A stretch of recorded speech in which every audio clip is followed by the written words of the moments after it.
aí galera, eu sou Doug Spider, não sou um cosplay de Chad Show Bob e esse é o primeiro protocolo herói. Hoje vamos falar de um herói que fica pequeno, é vermelho e é meio aloprador. Ele mesmo, Chapolin Colorado! Oh, e agora quem poderá defendê-lo? Eu! O Chapolin Colorado! Não contavam com minha astúcia! Tá bom, tem outro herói que fica pequeno, é vermelho, eu não sei se é muito aloprador. O Homem-Formiga. Are you ready to become the hero? The suit has pout. And these are your greatest allies. You're kind of cute. Whoa. When you're small, you have superhuman strength. You're like a bullet. You're just a thief. No, I'm Ant-Man. I know. Wasn't my idea.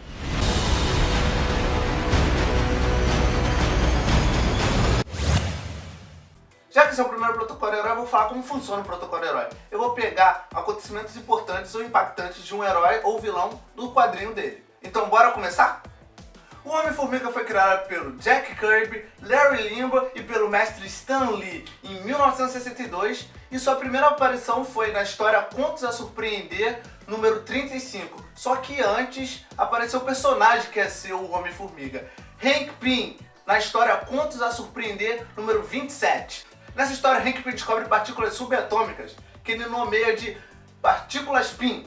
Essas partículas fazem você diminuir o tamanho de um inseto e restaurar seu tamanho normal. E como todo cientista da Marvel, né, ele testou a fórmula em si mesmo. Aí deu essa merda aí. Human potential.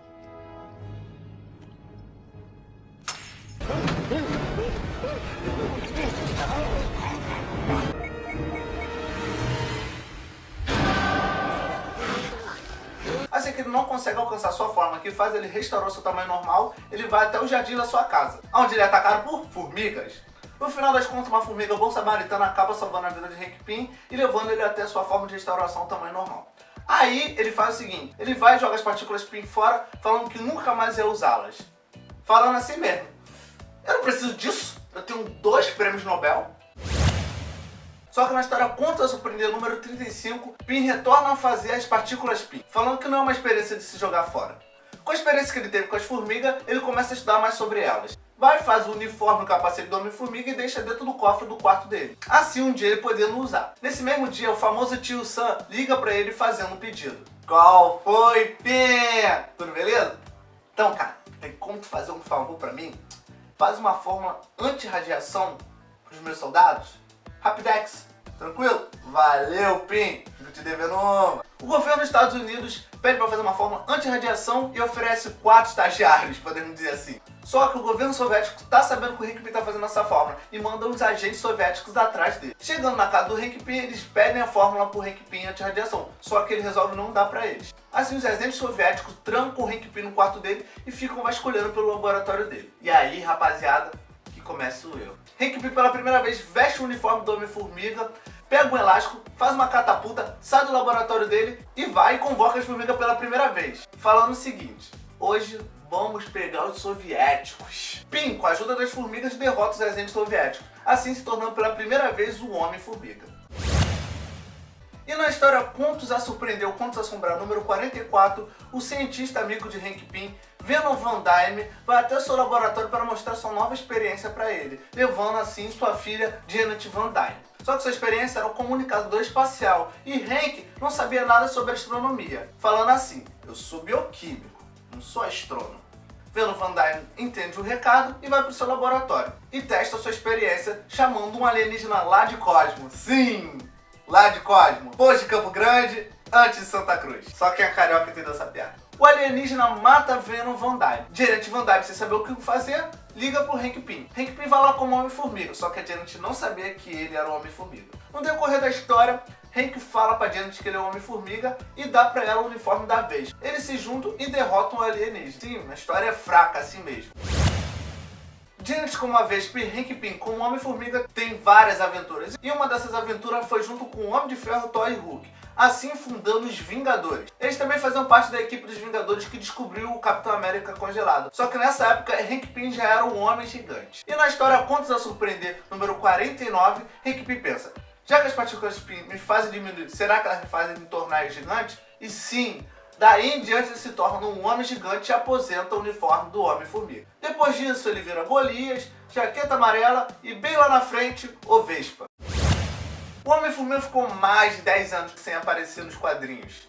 Só que David Michelin e John Byrne mudaram essa história. Só que igual no primeiro Homem-Formiga apareceu o cara que ia ser o Homem-Formiga. E aí em Vingadores 181, Scott Lang está na mansão dos Vingadores mexendo na parte elétrica a pedido de Tony Stark, já que ele trabalhava em uma das suas indústrias. Lá ele é atacado por Magnum, porque ele pensa que Scott Lang é responsável pelo sistema de segurança ter atacado ele. Em Marvel Premium número 47, temos a primeira aparição de Scott Lang como Homem-Formiga. E a história começa o seguinte: Scott Lang era especialista em eletrônica, mas também era especialista em furtar casas. Um dia a casa caiu e ele foi preso. Scott, your story is well known, but let's revisit the details. You broke into the home of your former boss and stole $4 million. No. I actually refunded $4 million. Passou um pouco tempo da prisão e assim que ele saiu de lá ele foi contratado pela Stark International, uma subfilial das indústrias Stark. Sua vida estava tudo de boa, só que sua filha Cassie Lang acaba tendo um problema cardíaco. Scott, sem saber o que fazer, vai atrás da doutora Erica Sondery, uma especialista em microcirurgia cardíaca. Só que ela estava sendo mantida refém pelo vilão Darren Cross, só que Scott não sabia disso. Scott Lang, sem saber o que fazer, decide voltar ao mundo dos crimes. Aí ele anda por uma vizinhança rica, tipo a zona sul do seu estado, e vê qual é a melhor casa que pode ser assaltada. Ele vê uma casa grande e bonita com um ótimo sistema de segurança. E se tem um ótimo sistema de segurança, tem algo a esconder. Ele desativa todos os sistemas. E quando ele consegue abrir o cofre da casa, ele se depara com a roupa do antigo Homem-Formiga, Hank Pym. E assim ele tem ideia: é assim que eu vou contactar com a doutora Eric. Ele vai, veste a roupa, convoca as formigas pela primeira vez e vai até a CTE, que é a indústria de Darren Cross. Darren Cross no filme do Homem-Formiga é o Jaqueta Amarela. E nos quadrinhos ele é só mais um bilionário. E nos quadrinhos quem é o Jaqueta Amarela é o Hank Pym. Mas por que o Darren Cross precisava da doutora Eric? É o seguinte: Darren Cross tem um problema no coração e pediu para os seus cientistas darem uma solução para isso. Eles vão e criam um marca-passo, só que nuclear. Esse marca-passo dá super força para Darren Cross, só que ele faz gastar muito o coração. Aí, para sobreviver, ele sequestra moradores de rua e mantém eles cativeiro. E quando ele precisa de um coração novo, ele faz uma cirurgia tirando do morador de rua. O Homem-Formiga descobre todo o plano de Darren Cross e começa a lutar com ele, assim fazendo ele gastar o coração dele e indo à falência. Em seguida, a doutora Eric consegue salvar a vida de Cassie Lang. O Scott já estava pronto para se entregar à polícia. Só que o antigo Homem-Formiga, Hank Pym, com Jaqueta Amarela, segue ele e vê que ele tem boas intenções. E deixa o uniforme com ele. E assim surge Scott Lang como um novo Homem-Formiga. Scott Lang como Homem-Formiga antigamente nunca teve um quadrinho só seu. E como ele trabalhava pro Tony Stark, ele aparecia muito no quadrinho do Homem de Ferro. E assim, o Homem de Ferro 131, 132, 133, aqui no Brasil como Heróis da TV, ele tem uma participação importante. Mas a história começa o seguinte: Bruce Banner, o Hulk, vai até o Tony Stark pedir para ele dar um jeito para ele nunca mais virar o Hulk. O Tony Stark, atendendo o pedido do seu amigo, chama a doutora Erica para ajudar. A doutora Erica faz um marca-passo que vai impedir de Bruce Banner virar o Hulk. Só que tem um efeito ao contrário, aí dá uma treta. O marca-passo tem um efeito ao contrário, fazendo o Hulk não virar mais Bruce Banner. Tony Stark veste a armadura do Homem de Ferro e vai enfrentar o Hulk. Lá no decorrer da batalha, o Homem de Ferro dá um socão do Hulk. Tipo o socão do Ralph do The King of Fighters.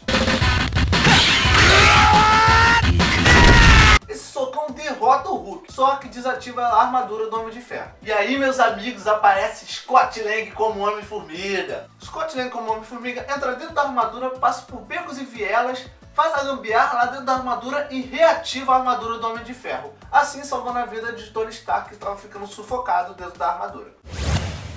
Daí em diante, Scott Lang como Homem-Formiga tem altas aventuras, ajudando os Vingadores a enfrentar o treinador, se juntando ao Homem-Aranha, ou o Homem-Aranha se juntando a ele para enfrentar o treinador. E teve uma vez que ele foi enfrentar o treinador de novo, só que com a ajuda do Gavião Arqueiro, que eles têm a brilhante ideia de botar o Homem-Formiga na ponta da flecha do Gavião Arqueiro. Assim, o Gavião Arqueiro atirando o Homem-Formiga na ponta da sua flecha. O pessoal tá rezando para Odin que isso aconteça na Guerra Civil. Já fizeram até uma fanart.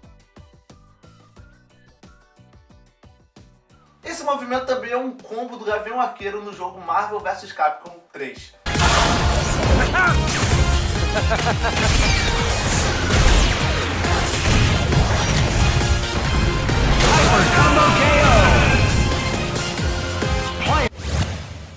Como todo herói, ele tem os seus romances. Ele acaba namorando a protagonista da saga Aliás, que é a Jessica Jones. No decorrer da história, ele tá lá pegando a Jessica Jones, só que o Homem Púrpura, o inimigo dela, hipnotiza a Jessica para ela achar que o Scott Lang tinha sido consumido por formigas.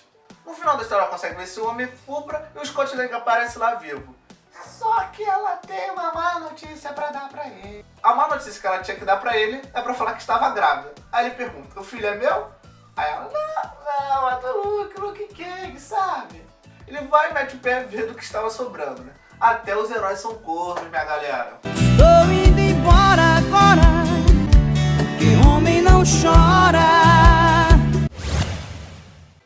Em Vingadores Volume 3, número 62, a ex-mulher de Scott Lang pede a guarda definitiva da sua filha Cassie, por achar que sua filha está em perigo, porque o Scott fica levando ela em suas aventuras. A justiça vai e concede o pedido da sua ex-mulher e o Scott pede a guarda da Cassie. Já que o Scott não precisava se preocupar mais com a Cassie, ele aceita o pedido do Homem de Ferro para se tornar um membro permanente dos Vingadores. Só que tem gente que não gostou disso. Tá ligado? Aquele teu amigo do trabalho que não gosta de você por nenhum motivo aparente?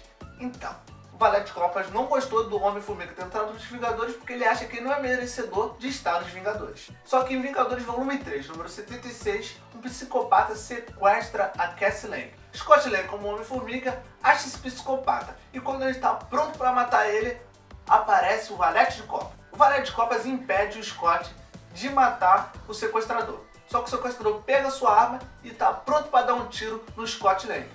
Aí o Valete de Copas vai e deterioriza a mão do sequestrador psicopata. E ao invés do Valete de Copas voltar para a câmara de confinamento de células dele, para ele não explodir, ele pega o sequestrador e voa até o espaço, assim explodindo e levando o sequestrador junto. Aí vocês pensam, é o fim do Valete de Copas. Não, meus amigos. Em Vingadores Volume 1, número 500, chamado A Queda dos Vingadores, o Valete de Copas aparece no jardim da mansão dos Vingadores. O Scott Lang, não entendendo nada, vai até o jardim. Aí o Valete de Copas explode. Cataplefe! Assim levando o Scott Lang, o segundo Homem-Formiga, à morte. E na segunda edição de Vingadores Jovem, a filha de Scott Lang, Cassie Lang, vai até a mansão dos Vingadores para pegar o uniforme do seu pai. No decorrer da história, arruma uma treta com os jovens Vingadores e do nada ela fica gigante. Mas como ela ganhou esse superpoder? Ela ficou muito tempo perto do seu pai, assim muito tempo exposta às partículas Pi. Com isso, ela ganhou o poder de ficar gigante, assim se tornando a super-heroína Estatura. Em Vingadores Jovens, a Cruzada Infantil, edição número 5, Iron Lad, o Rapaz de Ferro, leva para o passado os Vingadores Jovens e a Feiticeira Escarlate sem memória, para ver se ela recuperava a memória e seus poderes. Mas por que isso? Lembra que ninguém tinha entendido por que o Valete de Copas tinha aparecido na mansão dos Vingadores? Se ele estava morto? Então, a Feiticeira Escarlate tinha sido consumida pelo seu poder e ficado louca. Só nesse período ela matou 3 Vingadores e exterminou a raça de mutantes. What? Chegam lá, o Rapaz de Ferro afirma que sua tecnologia não faz eles interagir com pessoas do passado. Só que a Cassie Lang vê o seu pai, o Scott Lang, o Homem-Formiga, e vai até lá abraçá-lo, assim interagindo com ele. Mas ela naquela hora que o Valete de Copas explodir. A Feiticeira Escarlate lembra de tudo, pega os novos Vingadores e faz todos eles voltarem ao presente atual deles, mas levando Scott Lang e o Homem-Formiga junto. No presente atual deles, a X-Factor, os X-Men, os Vingadores e o mutante terrorista Magneto estão enfrentando um Victor Von Doom, Doutor Destino gigante e poderoso. Mas por que isso? Lembra do poder da Feiticeira Escarlate que ia deixar dela louca? Então, o Doutor Destino conseguiu esse poder pra ele. E ele queria aquelas coisas de vilão, de dominar o mundo. O Scott Lang imediatamente vai enfrentar o Doutor Destino, só que aparentemente ele é morto. Estatura, Cassie, cheia de raiva, cresce e vai enfrentar o Doutor Destino, só que ela é morta. E eu não disse que aparentemente Scott Lang tinha morrido então, ele foi dar um rolê lá no microverso. E quando ele voltou, ele viu lá sua filha morta e o Doutor Destino derrotado. Scott Lang, como Homem-Formiga, além de fazer parte da equipe dos Vingadores, fez parte de outras equipes, como Heróis de Aluguel, Defensores, Quarteto Fantástico e Fundação Futuro, a pedido de Reed Richards, o Senhor Fantástico. E foi tipo assim: Qual foi, formigão? Ai, tem como tu fazer um favor pra mim? Eu vou fazer uma viagem entre o tempo e o espaço com a minha família. Tem como tu ficar líder da Fundação Futura pra mim? Valeu, formigão! Fico te devendo uma. A Fundação Futura é tipo o Quarteto Fantástico, mas só que sem uma coisa. Aí ele vira líder da Fundação Futura no lado de Mystique, Medusa e Mulher Hulk. Em Vingadores Mundo, número 16, Victor Von Doom, Doutor Destino, aparentemente está bonzinho. Aí ele consegue outro grande poder e com esse poder ele pode realizar um desejo. Ele vai e ressuscita a Cassie Lang, a filha do Scott. Lembra que eu falei que Scott Lang nunca teve um título seu próprio? Então, agora nesse ano, em 2015, fizeram o volume 2 do Homem-Formiga. Sua filha tinha acabado de ressuscitar e Scott Lang, não fazendo parte de nenhuma equipe, ele teve que arranjar um emprego. Então ele foi até seu velho amigo Tony Stark pedir um. Ele faz um teste para ser chefe de segurança das indústrias Stark e passa. Só que sua ex-mulher pega a Cassie e vai morar em Miami. Scott, querendo ficar perto da sua filha, vai atrás deles, assim abandonando o emprego nas indústrias Stark. E já na segunda edição, um cara vestido de urso arruma treta com ele atrás do Homem-Formiga. Mas ele estava atrás do terceiro Homem-Formiga. Sim, gente, tem um terceiro Homem-Formiga. E agora eu vou falar dele. No período que Scott Lang estava morto, criaram um novo Homem-Formiga. E ele veio pelas mãos de Robert Kirkman e Phil Hester. E sua primeira aparição foi O Irremediável Homem-Formiga número 1. Lá vemos dois agentes baixa-patente da SHIELD, Eric O'Grady e Chris McCartney. Eles foram designados a proteger o laboratório do Hank Pym durante um ataque ao aeroporto-aviões da SHIELD. Dois preparados sem saber o que fazer, assim que aparece o Hank Pym, o Eric dá uma coronhada nele, assim desmaiando. Eles pegam o Hank Pym e arrastam ele para o laboratório dele. E acabam vendo o novo uniforme do Homem-Formiga, com um jetpack e tudo. Aí o Eric fala pro Chris: "Tu sonhou quando criança não era ser herói? Veste o uniforme." Aí o Chris veste o uniforme, ativa as partículas PIN e acaba diminuindo. Eric, sem saber o que fazer, volta correndo pro seu quarto. Depois que o tumulto acaba, o agente Carson, que designou ele para ficar protegendo o laboratório do Hank Pym, pergunta o que aconteceu. Aí ele fala que o Chris desapareceu. O agente Carson explica falando que ele só diminuiu. Pouco tempo depois, a namorada de Chris, Verônica, vai até o quarto de Eric para saber aonde ele estava. E a partir desse momento, vocês nunca vão querer ter um amigo igual Eric O'Grady, o terceiro Homem-Formiga. Eric O'Grady fala que ele estava em missão, mas também fala que ele estava traindo ela. O Chris estava vendo tudo isso no tamanho de uma formiga no duto de ar do aeroporto-aviões da SHIELD. Dias depois, o aeroporto-aviões da SHIELD é atacado e Chris vai ver como o Eric está. No decorrer da fuga dos dois, o Chris acaba levando um tiro na cabeça. Eric, vendo seu amigo morto, tira o uniforme do Homem-Formiga dele e bota em si. O aeroporto-aviões da SHIELD cai. E entre mortos e feridos está lá o corpo de Chris. Assim, o corpo de Chris é enterrado na cidade natal dele. E Eric e Verônica vão até lá. Eric vai em cima do túmulo do seu melhor amigo, pega a ex-namorada dele. Ótimo amigo, né, Eric O'Grady, né? Pouco tempo depois, o aeroporto-aviões da SHIELD volta a funcionar e Eric e Verônica voltam a trabalhar. Eric tinha que saber como funciona a roupa do Homem-Formiga. E sabe o que ele fazia? Ficava vendo agentes da SHIELD tomando banho nuas e fazendo corrida com formigas. Lembra a gente Carson que designou o Chris e o Eric para tomar conta do laboratório do Hank Pym? Então, ele quer aparecer o próximo Homem-Formiga. E o Hank Pym, preguiçoso, não querendo fazer outro uniforme, dá um protótipo do uniforme do Homem-Formiga para a gente Carson para ele ir atrás do cara que está com o uniforme de última geração do Homem-Formiga. Ele acaba encontrando o Eric nos dutos de ar do aeroporto-aviões da SHIELD. Eles acabam se enfrentando, só que o Eric consegue ser salvo pelas formigas, já que ele conseguiu controlar as formigas e o agente Carson não. Só que o agente Carson não sabia que Eric O'Grady estava com o uniforme. Pouco tempo depois, o agente Carson descobre. E aí eles se enfrentam de novo. E no decorrer da briga, o Eric acaba queimando a metade da cara do agente Carson. Eric salva a vida do agente Carson e em seguida o Eric sai do aeroporto-aviões da SHIELD. Era período de guerra civil, a cidade estava toda destruída. Eric entra dentro de uma joalheria e vê o Black Fox, o ladrão, assaltando ela. Ele vai e assalta o Black Fox. Em seguida ele acaba salvando uma criança de uns escombros.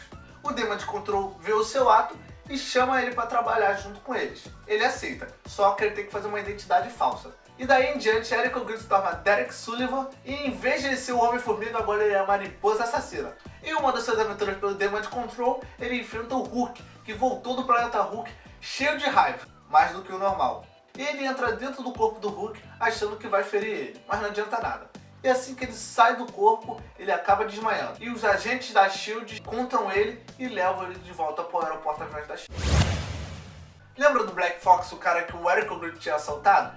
Então, Black Fox descobriu que Eric era o Homem-Formiga e foi atrás dele, pedindo as joias. Eric fala que vendeu as joias para um cambista, mas olha o que o Eric faz. Ele vai até o cambista, engana ele e o cambista dá todo o dinheiro que ele ganhou com as joias pro Eric. Eric O'Grady vai dar 80% desse dinheiro pro Black Fox. Aí eles viram melhores amigos e ficam madrugadas afora jogando Nintendo Wii.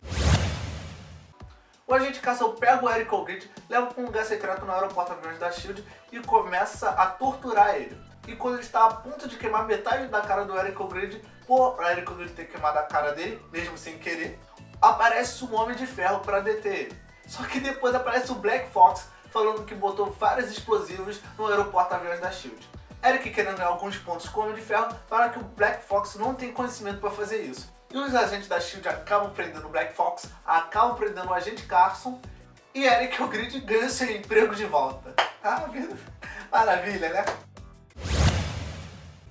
Hank Pym, Jaqueta Amarela e Tony Stark, Homem de Ferro, não estavam achando ninguém que conseguia usar o uniforme do terceiro Homem-Formiga. Então Tony Stark e o Hank Pym decidiram dar o uniforme pro Eric O'Grady, já que ele era o único que estava manjando usar o uniforme certinho. Toda essa história que eu acabei de contar foi entre o irremediável Homem-Formiga número 1 ao número 12. Eric O'Grady oficialmente se torna o terceiro Homem-Formiga, só que agora ele tem que aprender como ser herói. Daí ele vai para a Iniciativa Vingadores. Ele já chega lá arrumando treta com Estatura por causa que ele estava difamando a imagem do pai dela, que era o Scott Lang, o segundo Homem-Formiga. Aí vira uma briga de gigantes entre Eric O'Grady, o terceiro Homem-Formiga, Cassie Lang, Estatura e Hank Pym, Jaqueta Amarela. E quando o Eric O'Grady estava treinando para ser um herói, começou a invasão Skrull. E ele foi convocado junto com outros heróis para deter os Skrull. E como herói que ele é, ele foi e fugiu. Depois que os heróis de verdade conseguem deter a invasão Skrull, Eric O'Grady é promovido, sim, promovido para os Thunderbolts. Os Thunderbolts é tipo o Esquadrão Suicida da Marvel. Só que nesse período, os Thunderbolts estavam sendo liderados por nada mais, nada menos que Norman Osborn. Sim, o Duende Verde. E uma das primeiras missões que o Norman Osborn pede à equipe dos Thunderbolts, que o Homem-Formiga faz parte, é eliminar o jornalista que está chamando de louco psicopata assassino. Norman, ninguém acha isso de você, cara. Aí vocês ficam reclamando, meu chefe pede coisas absurdas. Então tá. Uma das missões que o Norman pediu é matar o Deadpool, sendo que ele é meio que imortal, né? Outra é capturar o Luke Cage, para fazer a lavagem cerebral dele, como eles conseguiram fazer com o Punho de Ferro. E uma das suas missões que o Norman Osborn pede é que sua equipe dos Thunderbolts vá até Asgard roubar a lança de Odin. Meu chefe pediu isso pra mim semana passada, cara. Isso é um bagulho simples. Eric O'Grady e o Paladino conseguem pegar a lança, só que eles não dão a lança pro Norman Osborn porque a casa dele caiu e ele não era mais o líder dos Thunderbolts. Eric O'Grady é chamado pelo Capitão América para fazer parte dos Vingadores Secretos. Só que tem gente da equipe que não gostava de Eric O'Grady, o Máquina de Combate, que achava que ele não era merecedor do nome Homem-Formiga. E algumas histórias adiante, ele se junta ao Vespa, que é o primeiro Homem-Formiga, o Hank Pym, para conseguir de volta a mente do Golias Negro. Antes do Golias Negro morrer na Guerra Civil, o Hank Pym pegou a memória dele e botou tipo uma memória virtual. Só com a afiliação do mal, pegou essa memória virtual que estava a mente do Golias Negro. Hank Pym, o Vespa, e Eric O'Grady, o terceiro Homem-Formiga, se juntam para recuperar a memória do Golias Negro. Depois, Eric O'Grady volta para os Vingadores Secretos. Lá ele já era um herói mesmo. Eric O'Grady é chamado para mais uma missão dos Vingadores Secretos. E no decorrer dessa missão ele salva uma criança. Só que quando ele estava salvando a criança, ele acaba sendo morto. Assim terminando sua vida como um herói, só que ele volta como descendente. Como eu posso explicar com descendente? É tipo um clone do Eric O'Grady, o Homem-Formiga. Só que ele só obedece às ordens do cara chamado O Pai. Aí esse clone do Eric O'Grady, o terceiro Homem-Formiga, se torna a Formiga Negra. E assim se encerra a história do Eric O'Grady nos quadrinhos. Fala aí galera, esse foi o primeiro Protocolo Herói. Perdão se o vídeo ficou longo, é porque eu quis falar dos 3 Homem-Formiga. Prometo que os próximos vídeos serão curtos. Se vocês quiserem que os vídeos continuem longos assim, comenta aqui no YouTube. Todos os quadrinhos que eu peguei a referência para montar esse vídeo vão estar aqui na descrição, mas não vai estar o link do download nem para ver eles online. Se eu conseguir algum apoio de algum site ou de alguma empresa, eu boto o link aí. Se você gostou do vídeo, dá aquele like, se inscreva no canal, o botão dele tá aparecendo aí na tela em algum lugar. E me sigam nas minhas redes sociais, é tudo Doug Spider. E curta a nossa fanpage Protocolo Herói. E comente o vilão ou herói que vocês querem que eu faça pro próximo Protocolo Herói. Valeu, galera!